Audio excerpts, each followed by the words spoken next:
Good evening, everybody, and welcome to X's and O's episode 7. It is Tuesday, April 13th, 2021.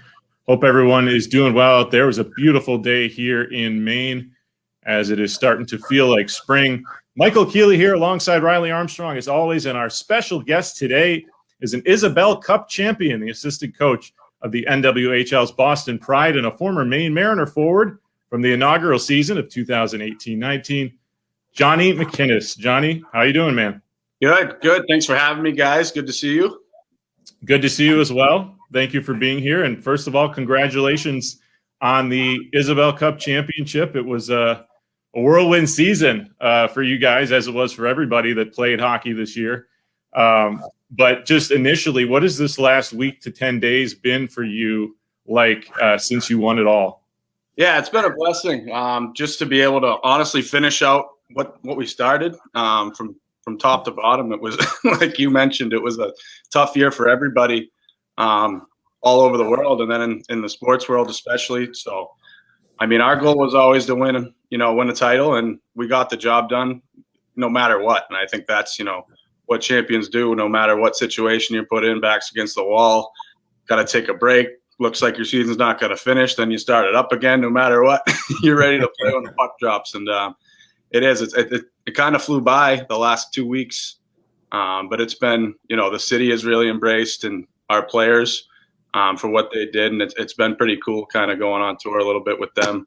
They've been hosted by the major teams in town here, so it's been a lot of fun, and the girls deserve it. So it's been awesome.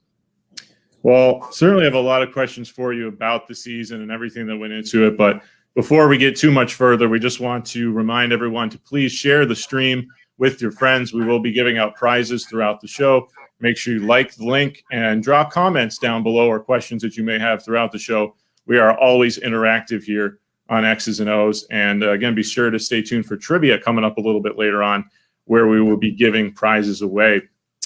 Well, Johnny, as you kind of alluded to there, the NWHL season got cut into segments due to coronavirus. It was put into a bubble initially in Lake Placid, and COVID found its way into the bubble there even, delaying the season another couple of months. And you finally finished up at home in Massachusetts a couple of weeks ago. So, man, a lot of adversity, I'm sure. What was that grind like with the stopping and starting all winter long? Yeah, it was obviously it's a mental battle from that standpoint, and a physical battle, just to prepare your body for games like that and prepare your team for a whole season leading up to a bubble when you think you're playing a couple games a weekend, and then it's kind of a tournament style we were preparing for in Lake Placid, and then just to get things going, we had a slow start in Lake Placid, and then we were put into a do or die situation where we had to win or go home. And once we got into that situation, we elevated our game. That's something that I have to applaud our players on. When push came to shove, they showed up in a big way and ended up getting it done. But just from the start and stop, back in September, I think we had an inkling that, we were heading towards the bubble. So like I said, we were preparing, for months till January to head to that situation. So the constant practice, that's a grind too, when you're not out competing, when you really just want to play. So from that standpoint, just the grind there, and then to go up, get started, put ourselves into, the semifinals, and then, we get shut down, and it looks like, there's no end in sight initially. And then, we got inklings that we might be firing it back up again. And then when we had that chance, we looked at it as an opportunity. This is a reset. It's in our backyard, and take advantage of the situation. And that's something that we did. Like I said, when our backs were against the wall, our ladies really showed up, and I'm so proud to that I was able to be a part of it. It was a grind from start to finish, but it was so worth it. Absolutely. Hey, Johnny, when you first stepped away from playing hockey, you went and coached youth hockey a little bit in that kind of realm. What made you transition into doing the NWHL and kind of transitioning your whole career into coaching? Yeah, so I transitioned. I had an opportunity to coach. I was a head coach and GM of a team called the Canton Cubs in NA3, and then we ended up actually merging with the New England Knights.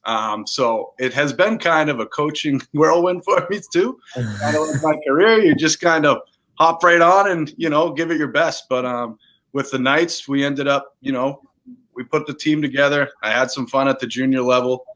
And then, like everybody else, we got shut down. And that's another thing I forgot to mention about the Pride is the previous season. They ran the table, got to 23, I think 22, 23-1. We're one game away from an Isobel Cup, and then the season got canceled completely. So that was something that they had to battle through as well. And then myself, with the junior team, we played one playoff game, and then we were shut down too. So I was in a situation where, you don't know when things are going to pick up again, and I just had to do kind of what was best for me. And, coaching youth hockey and stuff like that has really given me some perspective on how I could help grow the sport from not a player's perspective anymore, and take what I learned being lucky enough to go from all over the world really to play. And now that I'm at the coaching level, I get to grow the game in a completely different aspect with the women's game here. And what they're doing and laying the groundwork for, the future generation of female athletes and giving them something to look forward to, a league to play in, and then it was put on a national stage the way it was, is kind of like unmatched, for the sport right now on the female side. So for that, just to have the opportunity to be a part of something special was like a no-brainer when I got in touch with the Pride. I think what ended up happening was the youth program I coach for here is called the Militia, East Coast Militia, and we practice.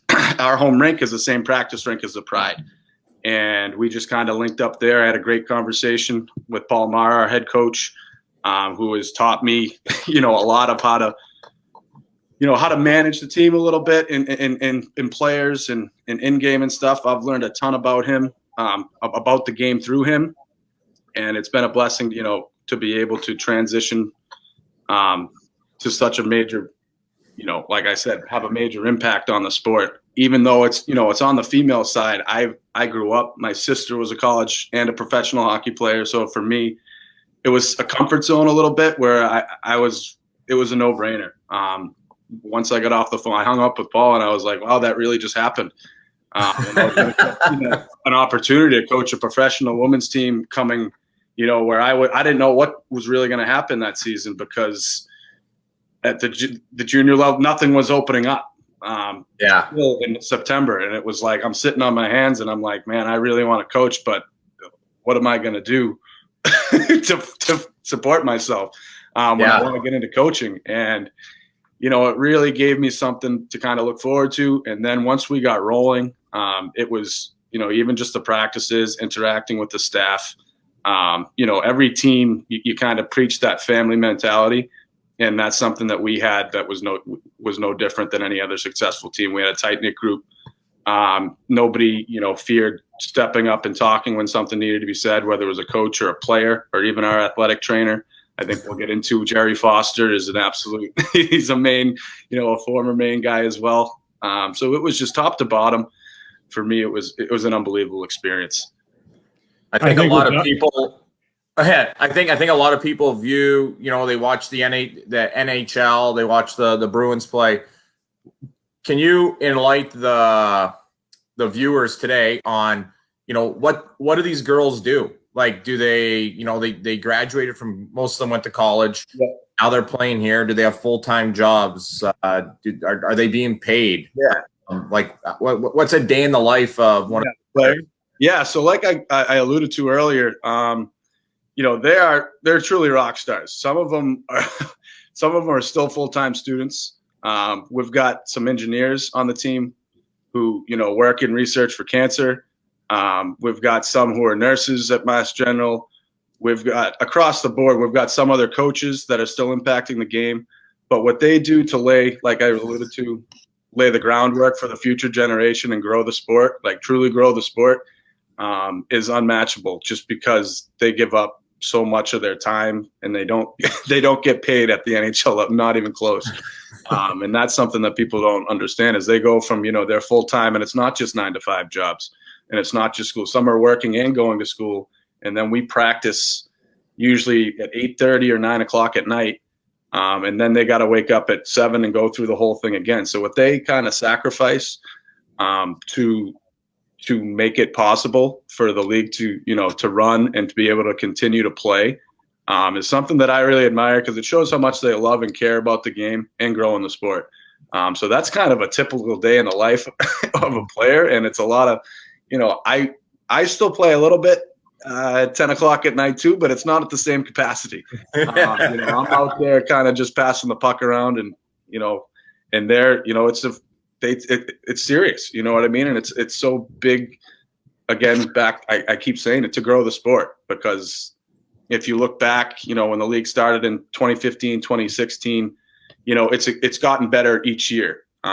We've gone from, just having one single entity, like as a single entity, one ownership. We've gone to, joint, and now we're governed by a whole, there's a group of owners now, not just one. And we're allowing, maybe the possibility of, expanding the league even and stuff like that. So what they're doing, each year getting better and better. And now last year to have us on the national stage, I mean, there was really no bigger moment for the players. And you could really get a sense of that, just watching them celebrate and even play in the Final Four, especially. There was just some type of elevation that they found. And it was, again, I keep saying it, but it was amazing to be a part of.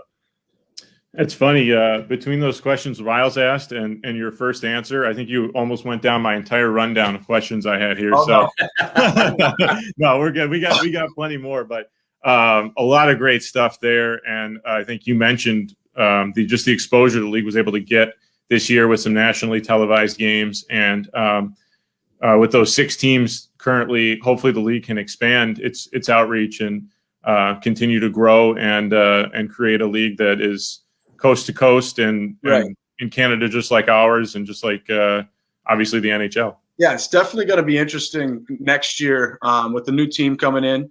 I believe Montreal's coming in. It's to some capacity, and it's going to be an Olympic year and things like that. So it's definitely going to be different from that perspective. And then obviously with the COVID, there's so many players that I've talked about that might just go back for a 5th year. You know what I mean? And if it were me, I'd be going back too. You know what I mean? It's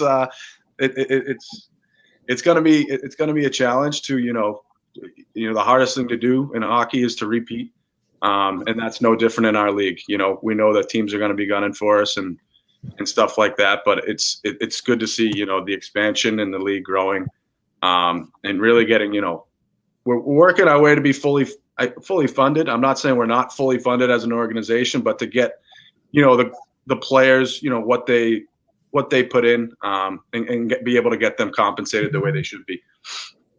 Do you guys have a team store? Because Sheila's looking for a way to purchase merchandise. Yes.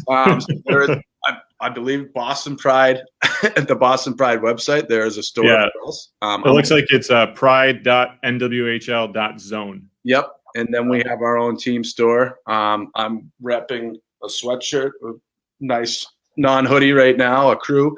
I also got my main hat on. Just wanted to make sure I get you guys what I love too, because you're fully covered. So, it's been good to get the merch out there, because it's super comfortable, and it'll help grow the game as well.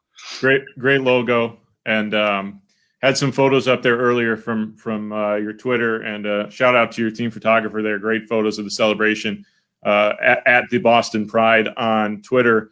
Tell us about that championship game. I know we have some video coming up later, which we'll get to, but just your emotions going through that game as a coach. And it was, instead of a 7-game series, just a Super Bowl type championship game. Must have been pretty nerve-wracking. Yeah, I know. Me and Paul, I don't think we sat still all day. But because from a standpoint, and Riles can attest to this, there's only so much you can control, right? As a coach, you have an impact on the game, but you're just putting people on the ice and maybe calling a timeout, drawing up something. But at the end of the day, you got to trust your players are going to execute, what our philosophy in our game. So for us, it was, the nerves were, what's going to show up to. Is tonight the night, we just don't have it, or is tonight where we're going to run the table, and to sit on that for 12 hours. And then once the game hit, it was, we hit the ground running. The nerves were definitely there. And especially, we actually went down, like you said, we'll have some video coming up. We went down in the first period, kind of got punched in the mouth. They came out flying, but we were able to match it and come back and get the result we wanted. But leading up to the game, I know I was not quite I think I had some butterflies that I had back when I played, and I haven't had that, since I was in Maine. So that was kind of refreshing a little bit, because you like, as a player, you kind of like those nerves a little bit. It kind of like gets you going. But as a coach, the only thing I could do is maybe stand up on the bench a little higher and, maybe clap a little bit more. So that, from my standpoint, is tough to kind of put my print on the game at all. But just to be able to encourage it and be a part of it, once the nerves got settled in the second period there, I think we, kind of took over. Want to move along in just a second to talking about your playing career, but you did briefly reference Jerry Foster earlier, and when we shared your guys' championship photo when you won the cup, we had some people mentioning Jerry and his time as the athletic trainer of the AHL Maine Mariners from 1988 to 92. How is he doing, and how much did you guys talk about his time back in Maine? Jerry is great. I can promise you that. I was with him this weekend. Jerry's I couldn't speak higher of anybody. I know you guys know from experience, the medical staff and equipment manager, they're just as part of the team as anybody else. And it goes the same at our level. Jerry, he's the best at what he does. And I know he genuinely cares about each and every one of our players as well as the staff. Like we were talking about, we had a unique experience with Lake Placid and stuff like that. So I got to know, Jerry a little more up there and stuff like that, as well as the rest of the staff. And they're all Carolyn Pilch, our GM, Maddie Rigsby, our equipment, and then Paul Marr, our head coach. They've surrounded ourselves with some really great hockey minds, and Jerry's one of the best in the business, and he tells a story about it just about everywhere he played. We call him Dr. Seuss. Days. But you know what? I appreciate every one of them, because he's so knowledgeable. Even as I know, like I said, he's a medical art trainer, but his knowledge and his history of the game, he knows hockey's a small community. He knows everybody, and people speak very highly of Jerry, as they should, because he works his butt off. And I know our ladies, love what he brings to the table. You're watching X's and O's, and if you're tuning in late, welcome in. And if you missed any of the show, it will be archived, as they all are, on our YouTube page, as well as on our website, marinersofmaine.com. And a reminder, share the stream. We will pick one lucky fan who shares the stream to their friends to win a Mariners prize. We'll also have more prizes coming up later with trivia in the show. But we want to transition now, Johnny, to talking about your playing career. And obviously you finished up here in Maine, but going back to college, when you played at Minnesota State Mankato, you were captain there your senior year, 2013-14. But they had a nice run all the way to the Frozen Four. Riley saw it in person out there in Pittsburgh, and a heartbreaking end to their season, losing in overtime. But how closely did you follow this year's team? I always know what's going on with always. I always know what's going on with the Mariners. There's something about that, if you play somewhere you really like, and there's guys still there, whether it's your coaches or anybody really.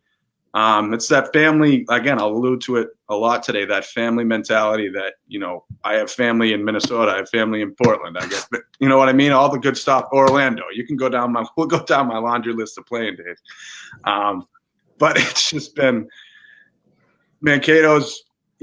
I'm always going to be proud to be a Maverick. Mankato will always have a special place in my heart, and to watch them, each year since I've gone, do better and better and better has been amazing. And for them to finally get the coaching staff is exactly the same as when I left. So to see those guys, and I was there, my freshman and sophomore year were not very good win-loss wise. I had a great experience the first 2 years, great coaching staff then too. But once Coach Hastings came in, we really turned a corner. We made the NCAA tournament for the first time. That was his first year. Second year was my senior year. We won the WCHA title. And then just from there, it's gone up, up, up, up. And as an alum, you're just proud to see, a place you always want to leave somewhere, better than you found it. And everybody has done that since they've left that school. And I've been there. So I'm so proud to be a Maverick and, to lose that game the way we did. I think Coach Hastings, he said it best, they didn't lose the game. St. Cloud won it on that goal. I mean, you could see that was an unbelievable play. I'm not sure the defenseman's name, but you could see him take a look for that stick right before he blasted a one-timer off the wall.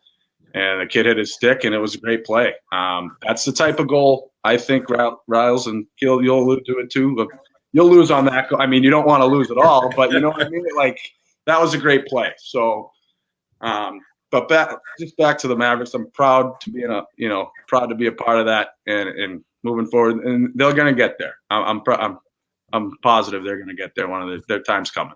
They've had a lot of great years in recent times, and we've had at least 3 other Minnesota State Mankato alums: John Utze, Zeb Knutson, and most notably Connor LeCouve.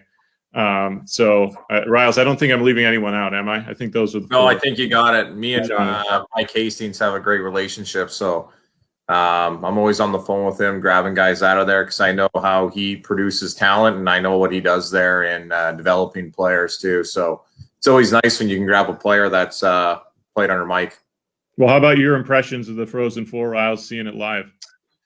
It was pretty good. I thought the semifinal games were right down to the wire. That goal with 58 seconds left in the game, really back and forth. And then the following game, the 9:00 game, even though it started a little later, I definitely wasn't tired taking that thing into overtime. I absolutely enjoyed it.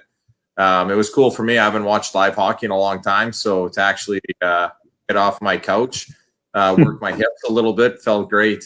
The finals was a little slower. I thought I felt both of those teams kind of left it all out on the table that Thursday night. I kind of felt that as the game went on, you could kind of see the team pulling away from each other, with UMass kind of putting their foot down a little bit. But I felt from the college standpoint, and having those 4 schools almost bring back all their seniors again if they want to. Like, you want to talk about could you potentially see the same 4 teams again next year? Like, I wouldn't even doubt it.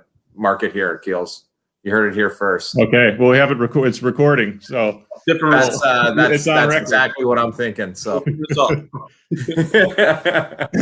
All right. Well, moving on, Johnny, to your ECHL career, and you played for 8 teams, as you were alluding to earlier. In fact, that's a good time to pull up our tail of the tape here. And it's funny, with all of our tales of the tape, we've been comparing Riley with our guest, and there's always been a link, whether it's coaching stats, AHL stats. Last week it was garage or backyard stats with Colby Armstrong, and now we go ECHL stats. And although Riles played the majority of his minor league career in the AHL, still 75 games in the Coast. Now, did you guys have any? Did you have a little bit of crossover against one another at one point, or no? I don't think so. I don't think so. It would have been at the very end of Riles' career, I guess. Yep, but I don't think we ever played. I don't know. Where was your last team, Riles? In Reading. Reading. I think maybe my first year I might have played against you when I was in Florida, but I'm not positive. Or I think it was Orlando. Reading came down. But don't hold me to that. I'm not too sure. I wasn't there at the end, Keels. I wasn't at the end when I think they went down there. I already pulled I think I pulled the pin already. Okay. And Larry. Going into coaching. Yeah, it was close. It was close. But I think that's in the photo is you and Reading right there, Riles. So you're your final season there. Johnny, of those places you played, any particular places stands out that you really enjoyed playing?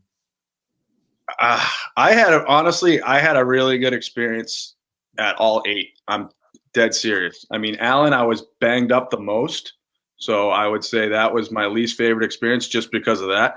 But it was still a great organization to play for, great coach, great teammates, and that was a big thing for me, playing for as many teams as I did. And the first 3 years were mostly in Orlando, so that's definitely got a special place in my heart. And those guys, like, that was, what I remember the most. But honestly, coming to Maine was kind of,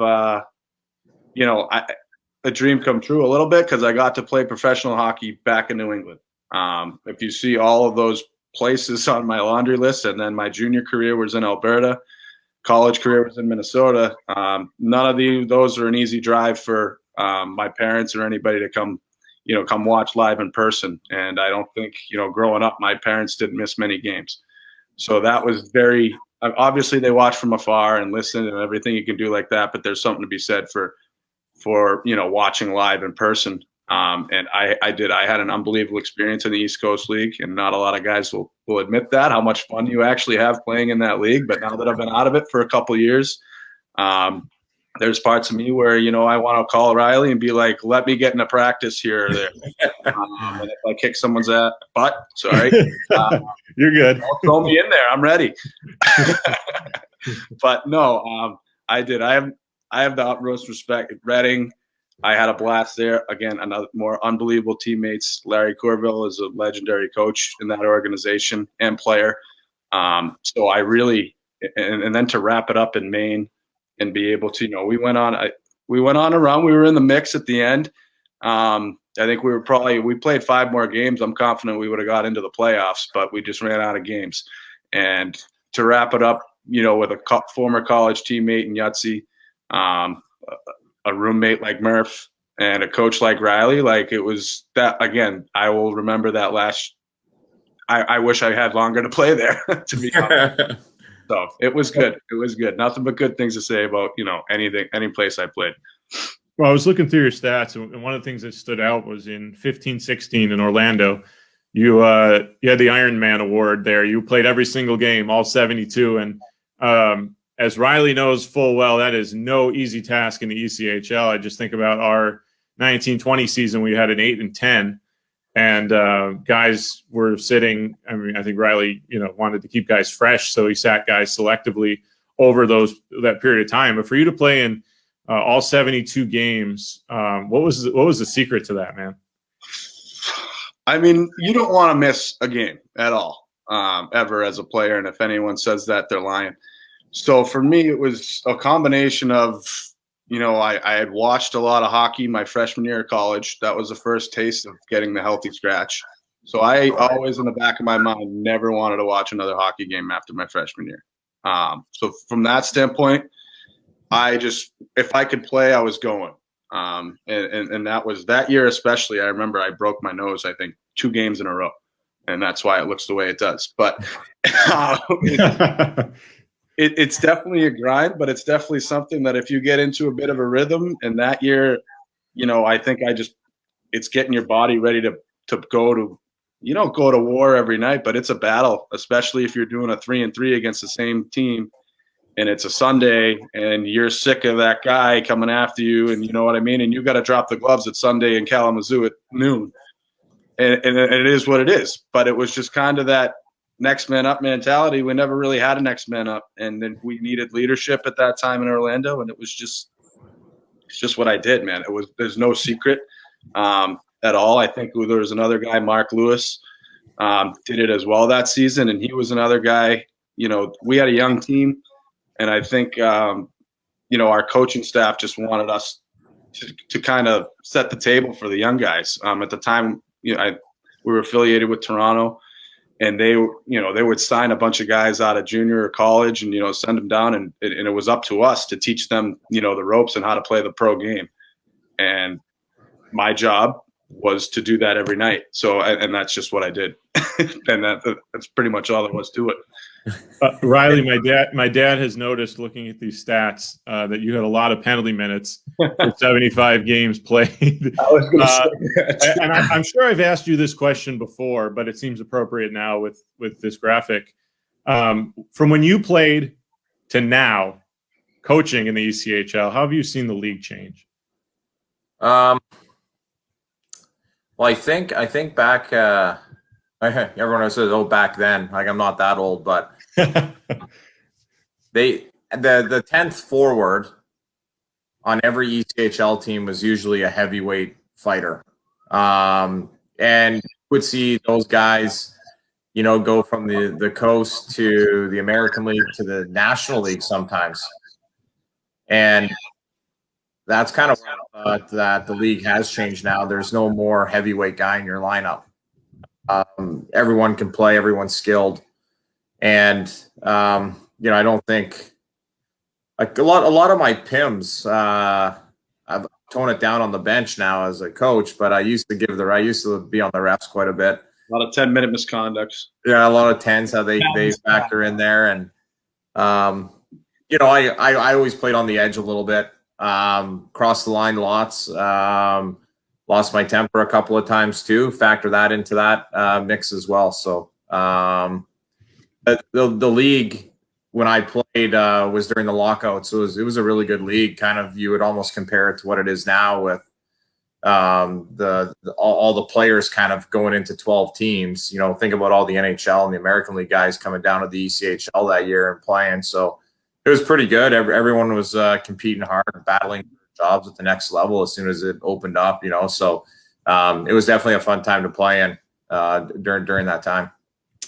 And without spoiling the answer to the trivia question, Riles, because I told you what the question was on Sunday, you traded for Johnny in January of 2019 from Rapid City, where it's that you notice it's not on the list there. He didn't actually play a game, but you bring him in.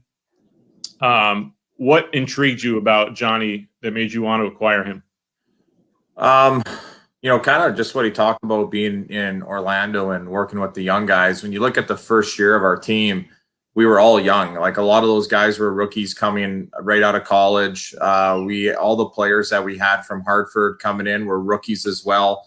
And during the course of the year, we were trading some guys to get some older guys in, trading another guy to get an older guy in, and trying to surround our young guys with some older guys to kind of teach the way and balance the room out a little bit.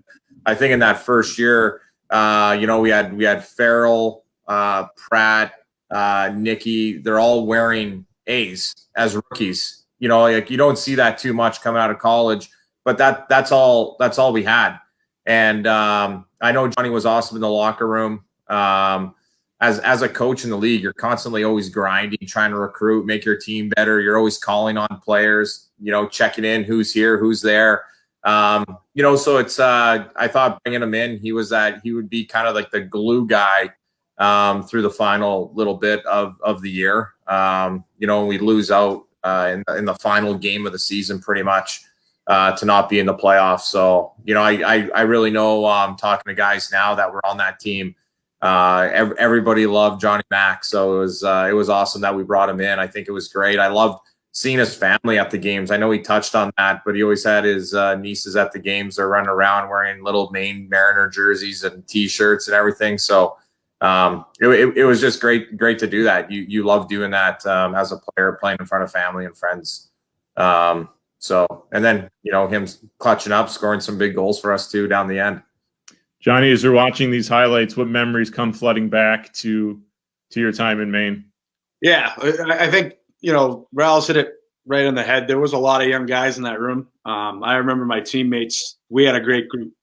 I still stay in touch with a lot of those guys, and I follow the ones that are still playing just because, I had a blast playing. I keep saying it, but I had some of my best memories playing professionally are in Maine. Or some of the highlights that you're showing right now are like, it comes back and I get the inkling again of what that was like, and, remembering who was at that game and stuff like that. And, just coming back, it was kind of a full circle thing for me. I wish, it happened sooner. And I wish, I could have played longer up there only because I enjoyed my time so much and my teammates. So from that perspective, it was, the whole, I'm going to use the word vibe because I lack a better term, but the whole vibe up there was such a positive place for young players. And I had experience in the league for a guy like me to come in and work with such young, talented players who have, not that they have no idea what they're up against or what they're doing, but to show them and help them meet their potential and their capabilities. And to see some guys, that are tearing it up still. It almost makes you feel like you're a part of it a little bit, not, their individual success, but you're like, I remember him when he was a young buck, and now look at him. He's now, you know what I mean? And that's stuff that I look back on, and you can't trade that for anything. So that's just some of the stuff that I took away from, and again, I was only in Maine for a couple months, and we have all this stuff to talk about it because I had such a positive experience. So that's what I have to say about that. Very good. Well, we're going to get to our X's and O's breakdowns in just a minute, but before we do, let's bring up our trivia for the night. As we just mentioned, Johnny McInnis was acquired from the Rapid City Rush in January of 2019. Can you name the player that went the other way in the deal from the Mariners to the Rapid City Rush? If you think you know the answer, drop it in the comments, and we will give you some time to stew on that as we move into our video breakdown. So we're going to start with Riley, who's got some penalty kill clips here, and then we'll circle back to the Pride with Johnny after. So, Riley, take it away.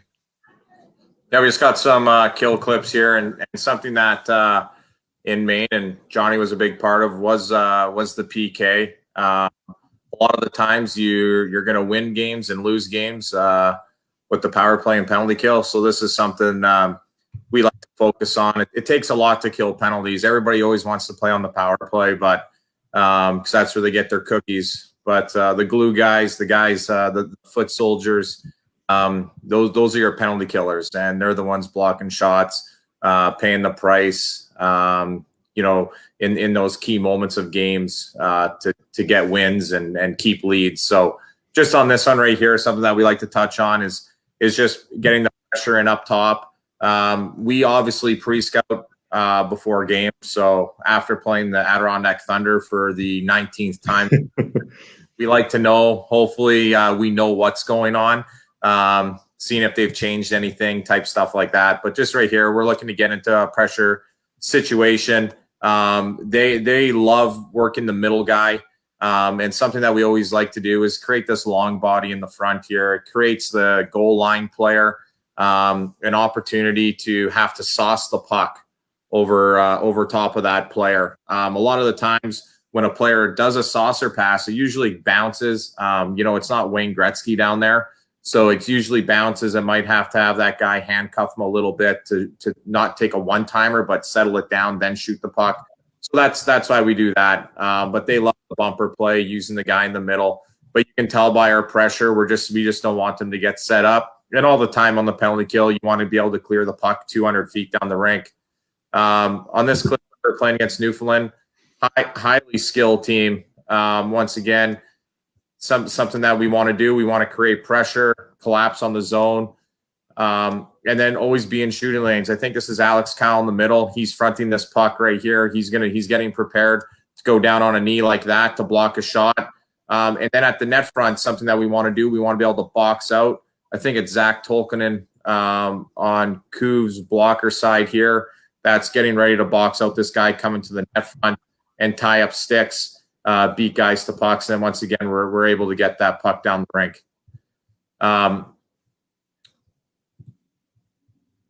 In the penalty kill, you always want to be able to force up the ice. Alex Kyle here, he's on the hunt. He's getting down the rink. And this is where you want to try and disrupt their breakout, slow them down a little bit.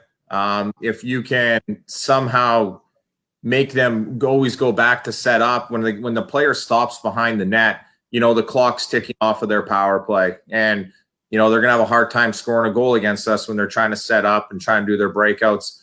So we like to try and force down the rink, but then also try and take advantage of our chances when we do that. And a nice little play here while playing shorthanded as well.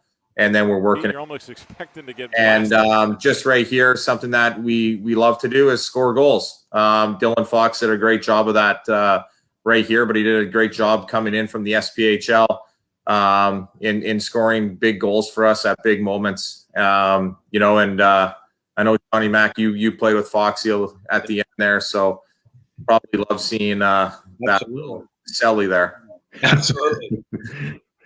All right, very good. There's an inside look into the penalty kill, and now Johnny with some clips from the championship game of the Isobel Cup against Minnesota Whitecaps. So Johnny, take it away. Absolutely. So we got here. It really looks like a nothing play to start, but I'm just going to highlight some of the speed because I know a lot of people might not have tuned in, a little unfamiliar with the league, but there's a player that we certainly highlighted. You know, going up against her, Allie Thunstrom. I mean, she's a speed skater in her own right. So we make a pinch down low. She's number 9. You'll see it here. Winnie broke Brown, makes a great play. Previously. What the heck is that? And she just hits the speed. It's like a turbo button. She blows her away. And that's, in my opinion, she doesn't blow her away. Taylor Turnquist in her own right can skate. That's just more of a testament to Allie here, making a great heads-up play with her head up. Drives our goalie back and then buries it. Comes out and socks us in the mouth in our building. 1-0. So from that standpoint, now we'll fast forward to the second. And this is just a play that you make in a big game, and you take it to the hole. And this is a player for us, Teresa Vanisova, and I think she's currently playing for the Czech national team, if I'm not mistaken, or just was. She wins a draw here. You'll see Taylor Winchowski take someone with her, but Mary Parker takes it, no doubt, right to the hole. Bang. It's in. She's putting the goalie in. The puck went in right away. If we had another angle, I'd show it to you. But I'm just going to run that back again, just a little slower. I feel like I didn't get to put enough into that. But so, again, we got the draw. Taylor Winchowski takes 2 players with her, vacates the front, the other D leaves it, and we got like I said, a strong take to the net from Mary Parker. We're back in the game. Goal number 2, because I feel like the second period is when we made our push and really won the game. We're just building off that, that first goal. We get a puck in deep here. Jillian Dempsey, our captain, makes a great angle here, runs a defender out of room because you can't throw her into the boards. Good stick play, smart play here by Taylor Turnquist. Good stick again. Christina Patigna with a great pass and a great shot from our captain. I'm going to run that back again because I'm not sure if you saw where it went, but it was right up where Mama hides the peanut butter. Here she comes again. Great stick by Demps. Again, she led the whole play, and then this is when you work hard, you get rewarded right from the dot, right over the goalie's shoulder. 2-1. And from my perspective, we really never looked back. The second period kind of push from us. We were really taking it to them. They're down 2. This play right here, they could have been down another with that hit. But it's up top. We're working it on the 5-on-3. You'll see Dempsey again in front, tying somebody up on a 5-on-3, which I think is very underrated. We're moving the puck, moving our bodies. We're not standing still, which is another 5-on-3, and then another great pass from Tig across the crease, back door, 3-1 in our building going into the third. Now we'll fast forward to the third period where, we had to make a play. They did. They made a push in the third, but again, I felt like we had control. And this is where, we had to go out and win the game. And it's our power play. Mal Soliotis walks it, gets it across. It's Teresa again on the half wall. Vanisova moves it down to Mary up top. And something that I preached to our D all week and leading up to is getting our shots by this defender. The first winger, or if on the power play, it's the killer.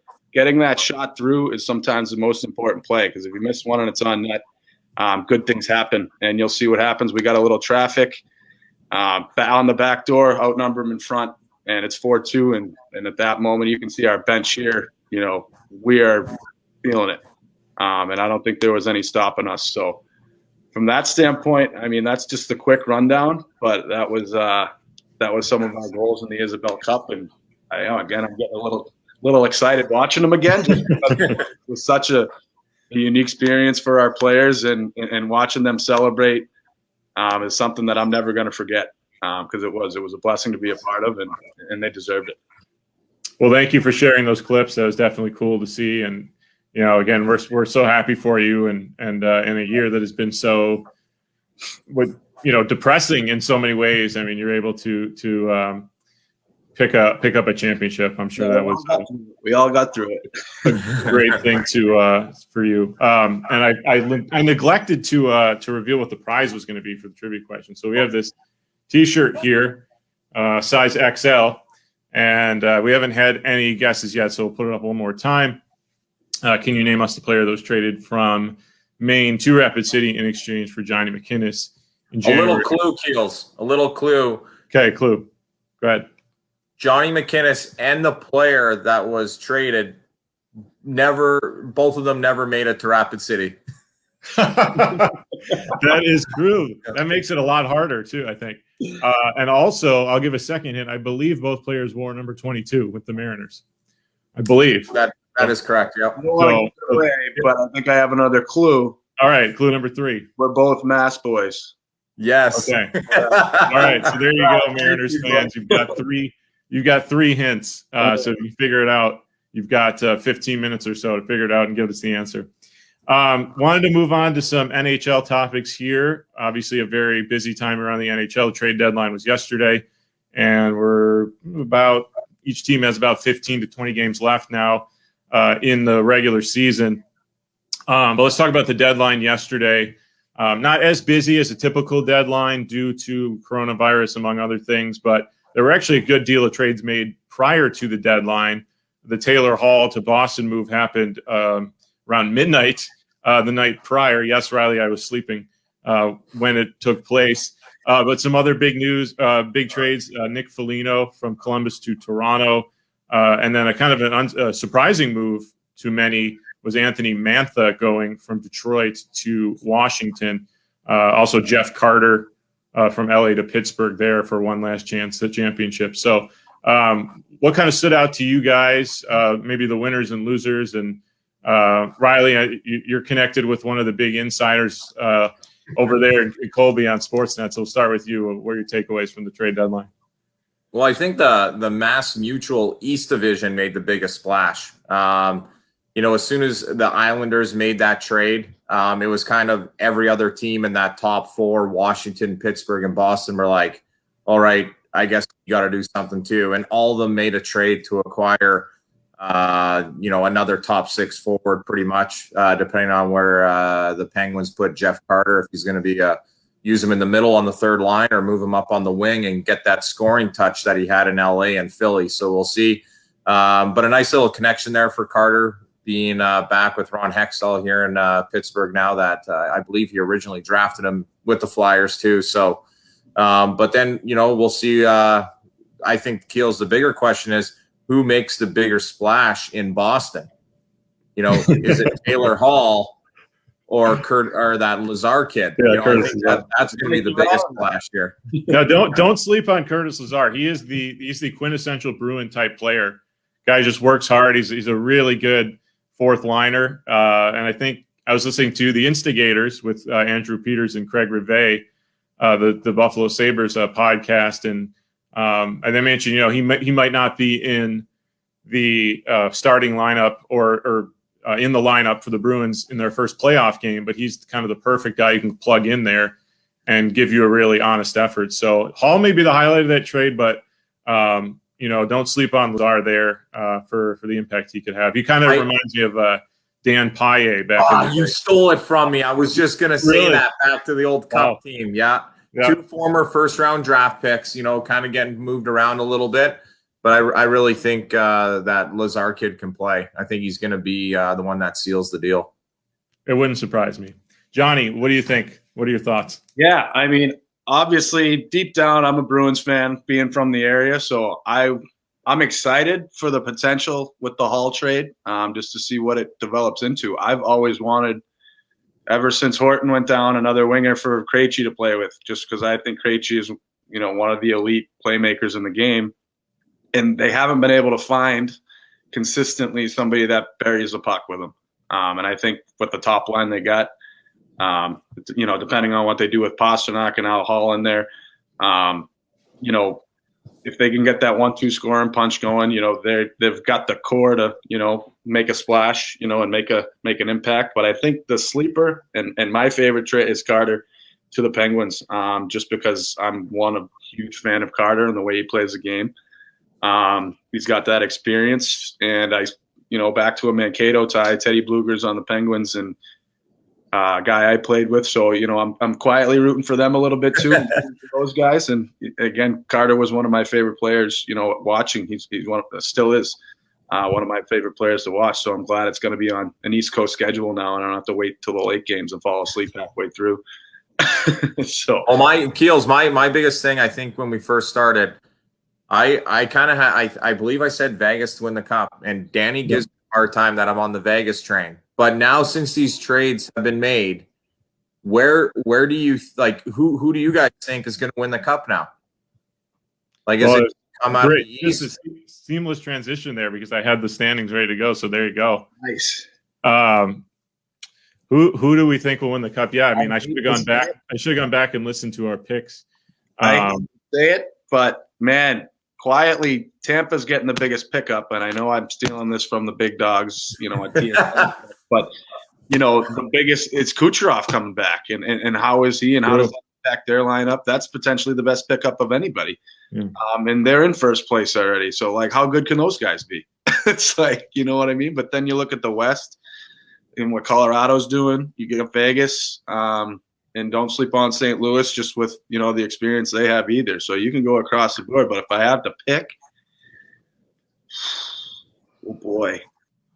I like the Islanders. Sleepy on the Islanders. And I hate to say that, but the Islanders might have the best defensive team of anybody. I mean, and then they go and they add Palmieri and Zajac, as Riley mentioned, the first opening shot of the trade deadline. But how about Toronto? I mean, Toronto made some huge moves at the deadline. Foligno, David Rittich to shore up their goaltending. I mean, Jack Campbell has been unbelievable for them. And I feel like goaltending has been something they've lacked in their last couple of playoff runs. So is this the year of the Leafs? The Leafs can get it done. They might be my pick, if I'm being honest. What do you think, Ross? Yeah, I definitely like the Leafs. They have a ton of power up front. They added Spezza and Thornton to help out Matthew Marner and those young guys with that leadership role that have been there before. But at the same time, I don't know what the season series is, but if they're lining up against the Habs in the first round, I could smell an upset coming. I'm just saying that. I think the Habs have a really good young team as well. They work extremely hard. Since that coaching change, they've really kind of taken over. When you look at that picture right there, they got three games in hand on those top teams and 2 on the bottom there. And, I think they're still doing well. I think Carey Price still hasn't even found his stride yet. Got the new goalie coach in there too. So, I think Montreal is going to make a big move. And I think them picking up that Josh Anderson from Columbus for Domi, I think was the biggest move that they have made. Yeah. Well, I mean, you make a good point, Riley, too, because the way the playoffs are this year, it's in the division for the first 2 rounds. So, I mean, that in my mind, that is conducive to a lot more upsets because, I mean, these teams have played each other 100 times over the course of the year. So, I think seeding is almost irrelevant. 1 versus a 4. I don't know that it matters. I mean, I think you were implying that the season series may have more value than the seeding, and that's something that we haven't seen too often since the old days of the NHL, and it's a format that we have here in the ECHL, obviously with the divisional rounds. But I mean, that's a huge X factor, I think, this year. Yeah, I like that Montreal pick and the Anderson shout out. That's a guy that I look at and I'm like, man, I wish I was taller because I love the way he plays the game. He does. He's a big righty. even when he was in Columbus, and I think the Bruins played them in the playoffs a couple of years ago, and I was like, I want that guy. If I'm starting a team, I want that guy on the right side. He plays the game the right way.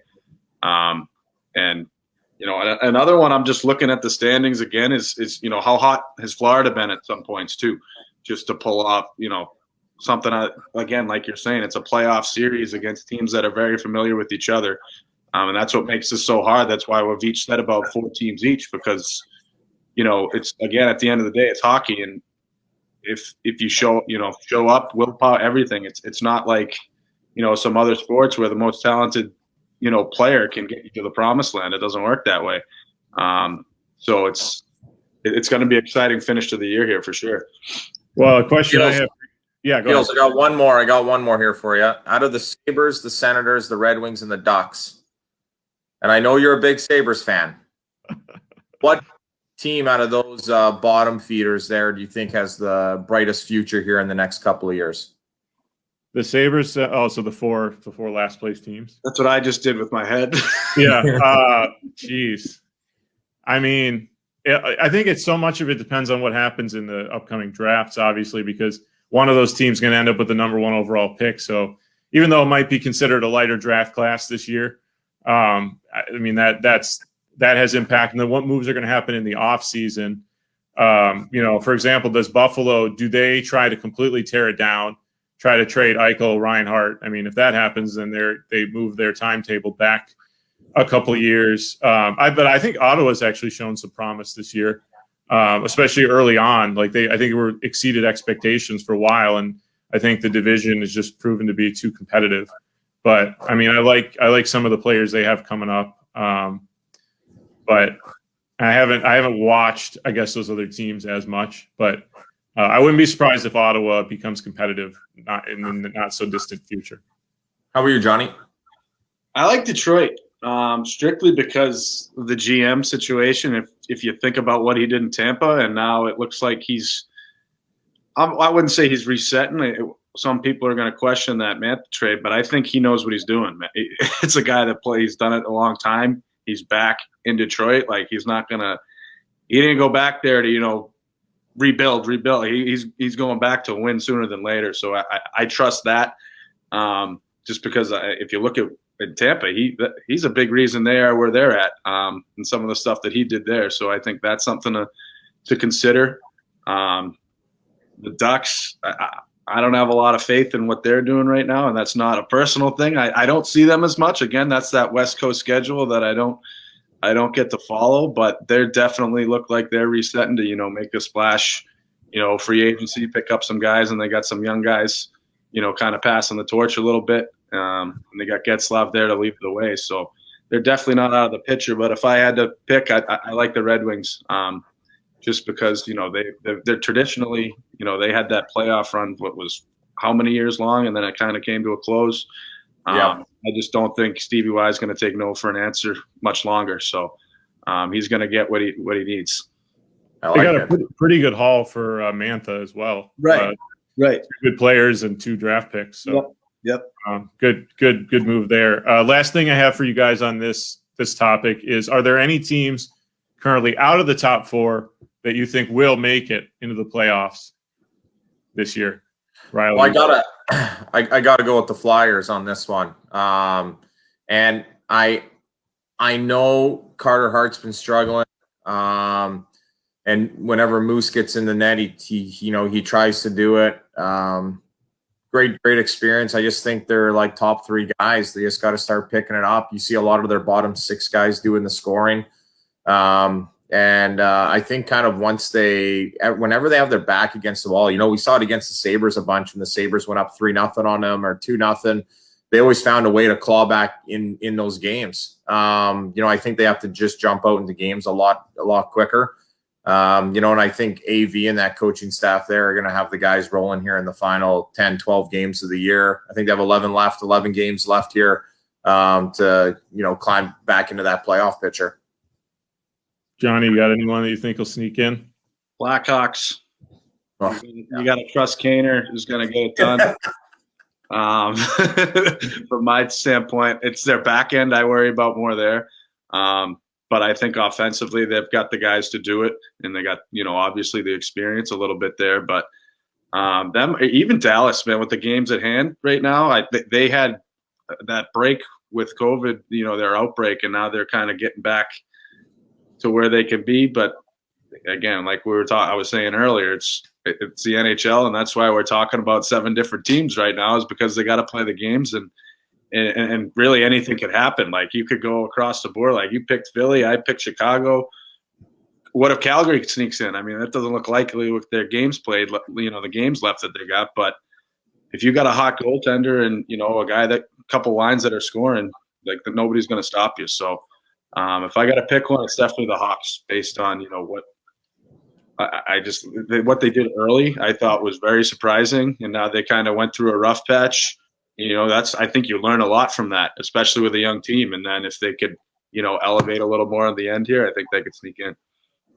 Well, when we check back in on this in 2 weeks, we will see where things stand. And obviously, hopefully Vancouver's back on the ice by then. They've just been decimated by COVID. But will be just a few games left for each team at that point. So we'll check in on that again in 2 weeks. Before we head off for the night, though, some unfortunate news to pass along from Friday. The head coach of the UMaine Black Bears men's ice hockey team, Red Gendron, unexpectedly passed away at age 63. Our thoughts are with the entire University of Maine men's hockey program and the school, and obviously his family and everybody he knew. And he was involved with so many people in the hockey community, whether it was his time in the NHL with the Devils, several universities that he worked with, including the national champions, UMass, and then high school hockey as well in nearby Vermont. Riley, I know you had some nice words on Twitter on Friday, but tell me about your experiences with Red and all the people he touched. Yeah, every single guy you talk to in Maine talks about Red. When I was at the Frozen Four just on Thursday, I had a conversation from a guy who played high school hockey that asked me if Red is still the coach of Maine. That was Thursday. And, it's just crazy how small the hockey world is. Since moving to Maine and coaching the Mariners and recruiting college guys, I talk with Red quite often, asking about his senior hockey players coming out, and always wanted to have a University of Maine Black Bear player play for the Mariners.